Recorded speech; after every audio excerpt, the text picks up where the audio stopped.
오늘은 이 성령 강림주일입니다. 근데 이제 우리가 중요한 것은 성령이 참 중요한데 거룩한 영이세요. 성령은 거룩한 영이다. 성령은 누구인가? 참 중요합니다. 우리가 성령 충만을 이야기하고 성령에 대해서 많은 이야기를 하지만 성령은 인격적인 하나님의 영이다. 인격적인 예수 그리스도의 영이다라고 하는 성령은 누구신가를 바로 알아야 돼요. 가장 중요한 거는 왜 이렇게 우리가 이야기하는 성령 충만은 이야기하지만 성령이 누구신가? 그 내용을 아는 분들이 별로 없어요. 그 내용을 모르면 말이라고 하는 게 다 추상적이 돼버리죠. 이거 상당히 문제가 됩니다. 하나님, 예수 그리스도, 성령 할 때 우리가 흔히 삼위일체론적으로 뭐 이야기하기도 한다 그럽니다만은 사실 중요한 삼위일체라고 하는 건 어려운 이야기가 아닙니다. 하나님은 영이시고 그 하나님과 예수 그리스도 사이를 사랑의 끈으로 엮어주시는 보혜사 성령, 우리가 교동문에서도 굉장히 중요하게 이야기했습니다만은 이 성령이 하나님의 깊은 경륜, 하나님의 깊은 곳까지 살피신다. 굉장히 중요한 말이에요. 여러분이 기도할 때 성령이 함께 합니다. 여러분들이 말씀을 읽을 때 성령이 같이 해요.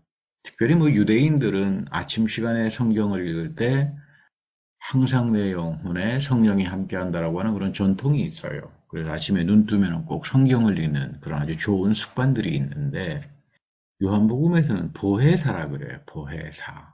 굉장히 신비한 이름이에요. 보혜사는 이름입니다. 우리 예수 그리스도 아버지 하나님 이렇듯이 보혜사. 성령의 이름은 보혜사다. 근데 그 원래 그 보혜사라고 하는 말은 내 곁에서 동행하면서 항상 하나님 앞으로 이끌어 주시는 그런 분이다. 그런 뜻이에요. 굉장히 그 이름이 중요합니다. 야훼 하나님의 이름이 중요하듯이 이 성령은 항상 내 곁에 서서 나를 하나님 쪽으로 향하여 걸어가게 해요. 그러니까 우리가 흔히 강권을 해가지고 막 강압적으로 해가지고 뭐 이런 말씀들을 많이 하기도 하는데 사실은 인격이라고 하는 말은 여러분 강압하고는 상관이 없는 이야기죠. 인격은 여러분들이 자원하기를 원하고 여러분들의 마음속에 위로의 영을 보내주셔서 깨닫게 합니다.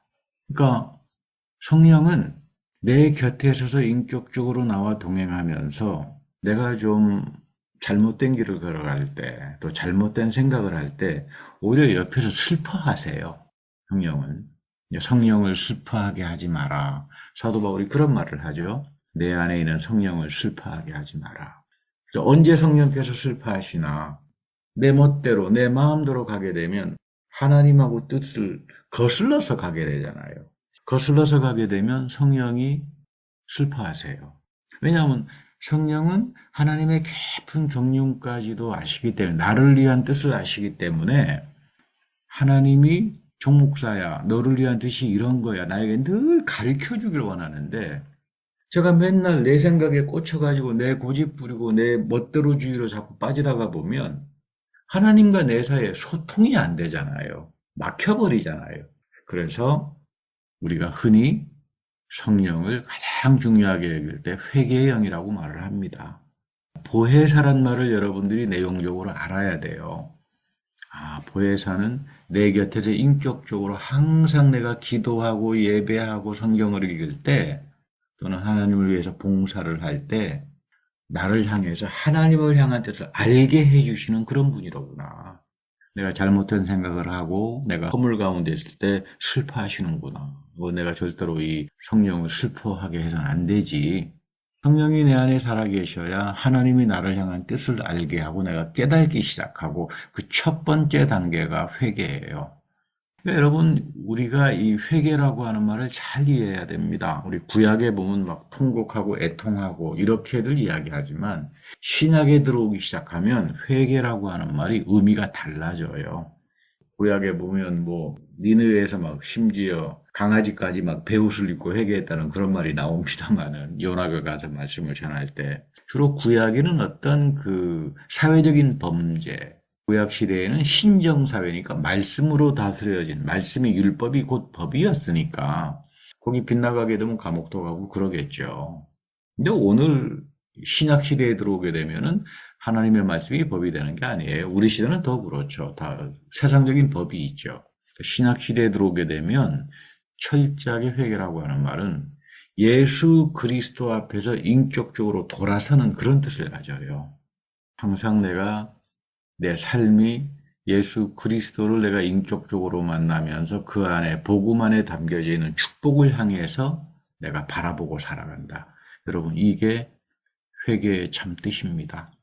그러니까 오순절날 성령이 임했을 때 3천 명이 형제야 우리가 어떻게 하면 좋으냐. 이분들은 예수를 모르는 사람들이에요. 그러나 예수 그리스도가 너희들을 위해서 십자가에 돌아가셨다 했을 때 다 돌아서는 거예요. 그리스도를 향해서. 십자가를 향해서 돌아서고 우리가 어떻게 하면 좋으냐. 여기서 이제 다시 말하면 너희들은 회개하고 세례를 받으라. 이렇게 나오는 겁니다. 그러니까 오늘도 하나님은 어제나 오늘이나 내일이나 똑같으신 분이에요. 그 말은 하나님 말씀 그대로 역사하세요. 하나님이 구약에서는 이렇게 말씀하시고 신약에서는 이렇게 하고 오늘 우리 시대는 또 다르게 이야기하면 이거 우리가 알 수가 없잖아요. 근데 하나님은 약속하신 대로 신실하게 마지막까지 이어갑니다. 그러니까 우리가 이 부분을 잘 붙들어야 돼요. 성령은 거룩한 영이다. 나에게 와서 항상 예수 그리스도를 향하여 돌이키게 하고 나를 반성하게 하고 그래서 여러분 신약에서 가장 대표적인 회개가 뭐예요? 탕자의 비유죠. 이제 내가 아버지를 향해서 가야 되겠다. 여러분 이게 회개예요. 아버지를 향해서 간다.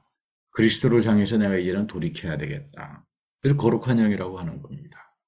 여러분 하나님은 거룩하신 분이기 때문에 우리가 거룩하게 살기를 원해요.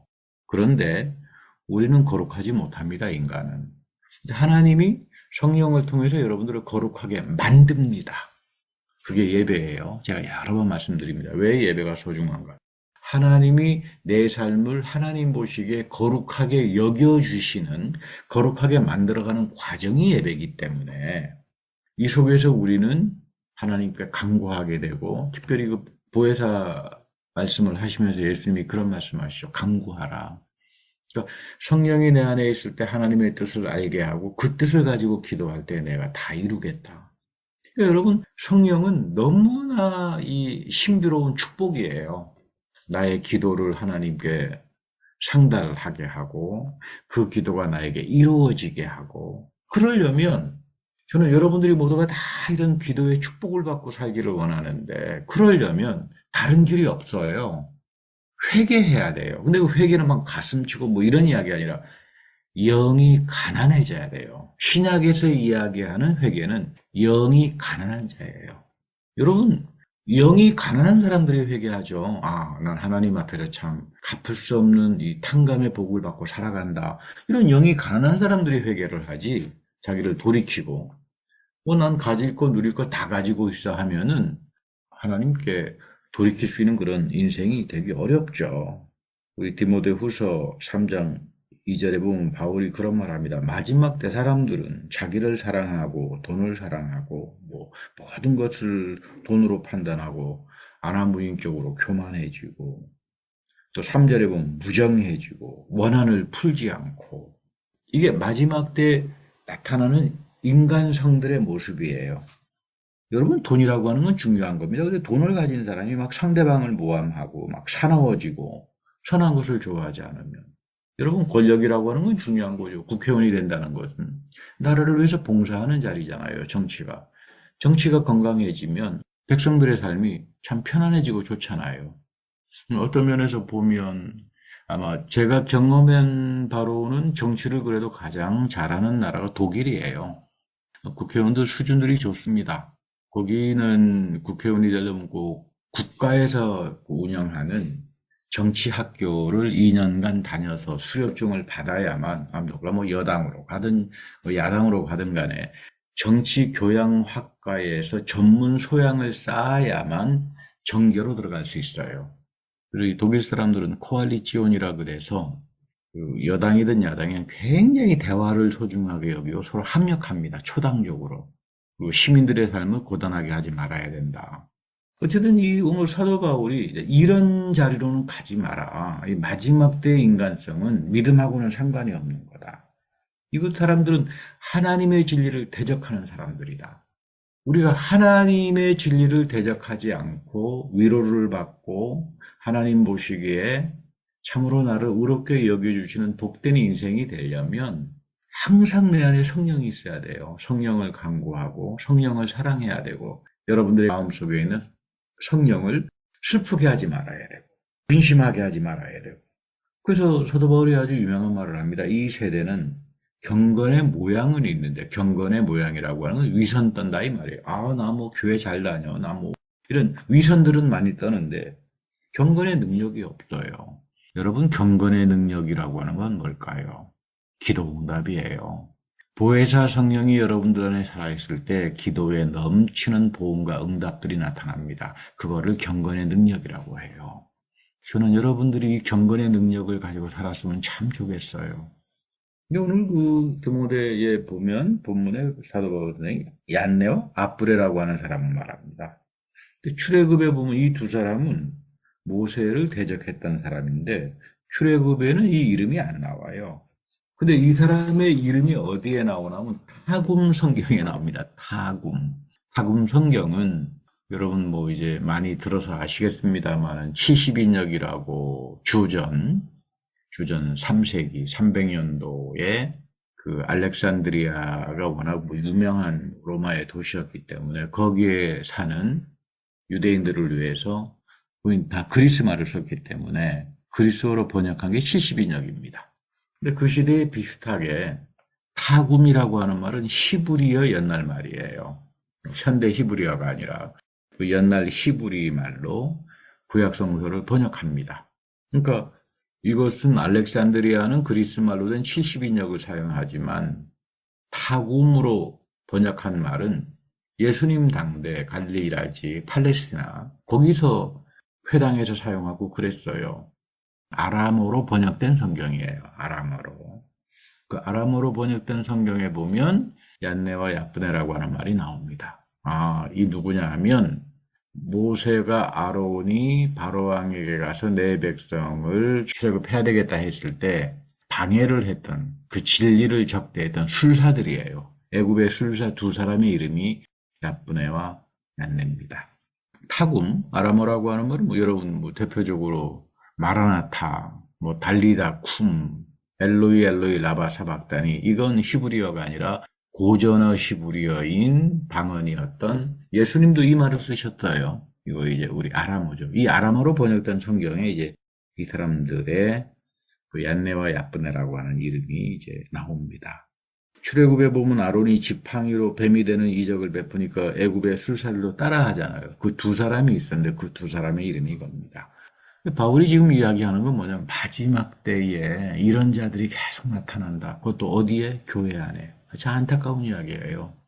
점점 세상이 하나님 말씀의 가치를 떠나버리고 진리를 대적하고 교회에 몸만 와 있지 경건의 모양만 있지 능력이 없고 기도의 능력이 없고 성령의 체험이 없으니까 온갖 세상적인 잘못된 생각을 교회에다가 다 갖다 붙이니까 결국 얀네와 야브네처럼 진리를 대적하는 사람이 돼서는 안 된다. 지금 그런 이야기를 하는 겁니다. 여러분들 우리가 보혜사 성령을 사모해야 되는 이유는 성령이 내 안에 오셔서 기도하게 합니다. 왜? 하나님께서 여러분들의 기도를 듣길 원하세요. 여러분들의 기도를 향으로 받습니다. 그러려면 하나님이 나를 향한 뜻이 무엇인가 성령께 물어야 돼요. 기도하면서 성령께서 계속 여러분들하고 인격적으로 교제하면서 하나님이 나를 향한 깊은 경륜의 뜻을 자꾸 열어줄 때 여러분들의 믿음이 자라고 보기 시작하고 경건의 능력을 체험해요. 어떻게? 하나님께서 살아계시는구나. 내가 이 기도를 가지고 기도했더니 하나님께서 이렇게 이루어지시는구나. 그래서 여러분들이 삶이 풍성해지는 거예요. 성령의 열매로. 이런 축복이 여러분들에게 같이 하기를 바랍니다. 한국에 와서 보니까 잘 나가는 목사님이 죄를 지었어요. 그러면 이제 하나님 앞에 잘못했습니다. 그러고 좀 회개도 하고 자숙도 하고 좀 쉬어야 되는데 또 자기가 피해를 준 사람에게 사과도 해야 되고 용서도 구해야 되는데 뭐 갑자기 그냥 뭐 나타나가지고 자기는 한 달 동안 골방에서 기도해가지고 하나님 앞에 다 용서받았다. 그리고 또 이제 교회를 다시 시작합니다. 그리고는 큰 소리를 오히려 칩니다. 교회는 그리스도의 보혈로 감싸주는 곳이지 말이야. 무슨 허물을 들춰내는 곳이냐. 그래놓고 한 1, 2년 만에 뭐 봐라 하나님께서 같이 하니까 나를 이렇게 축복해가지고 하나님이 나를 쓰는 주의 종이 아니냐. 이런 말을 들으면 저는 참 이상하다. 왜 이렇게 얀네와 압분네와 같은 자들이 이렇게 많나. 여러분 이 잘못된 길로 가면 안 돼요. 물론 목회자도 잘못할 수 있고 실수도 할 겁니다. 그럼 좀 자숙해야 돼요.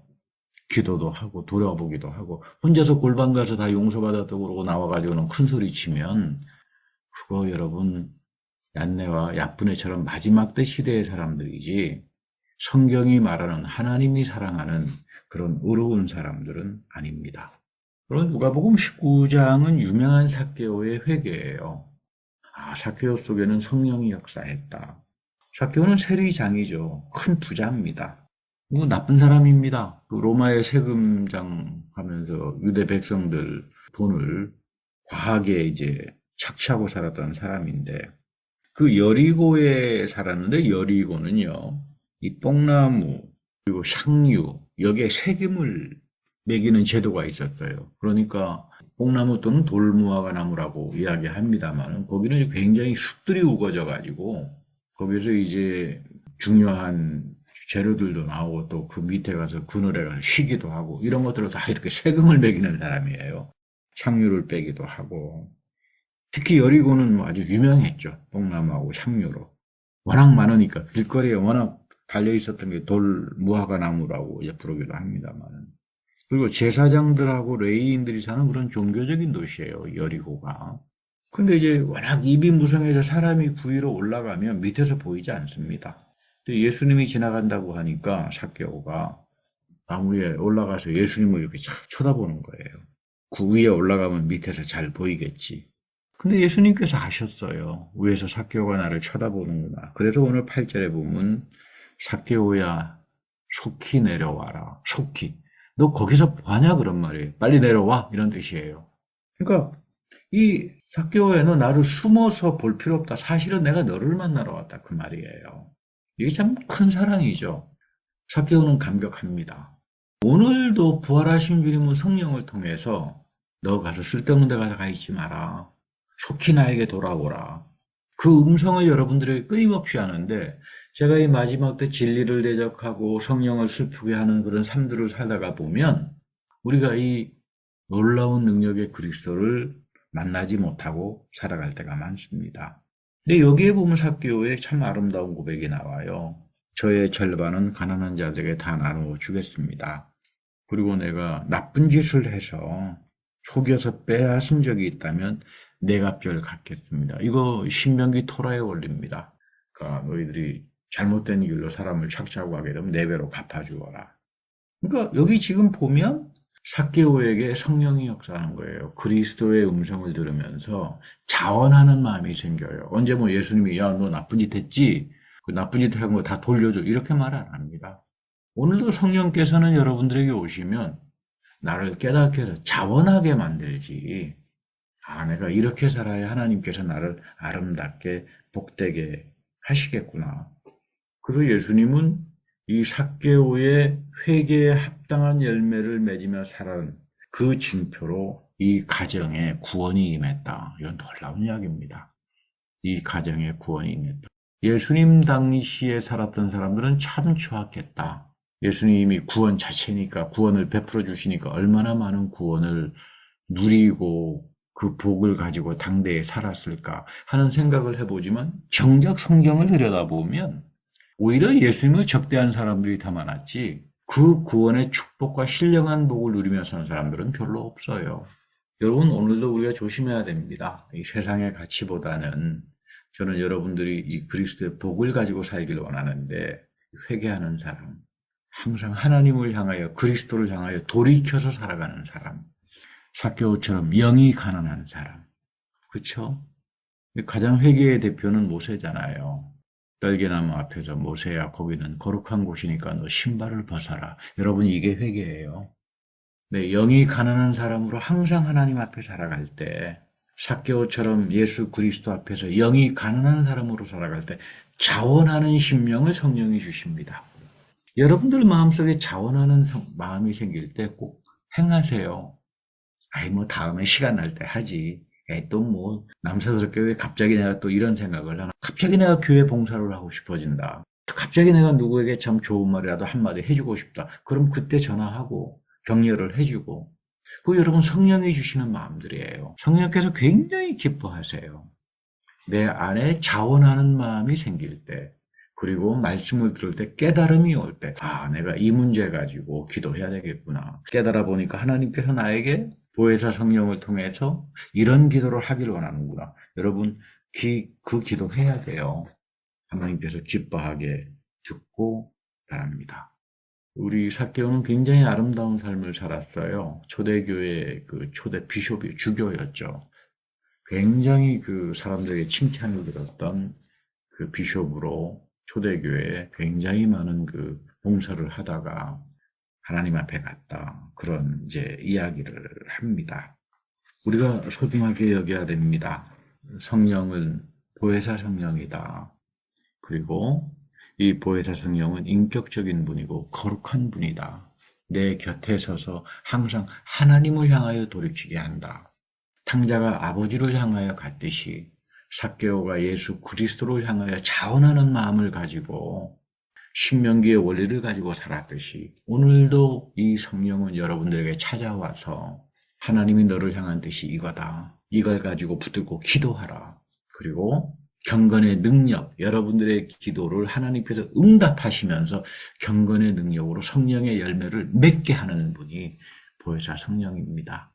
여러분 이 성령 강림절에 이런 신령한 성령의 축복을 받고 살아가는 기도의 능력을 가지고 살아가는 귀한 여러분들이 되기를 축복합니다.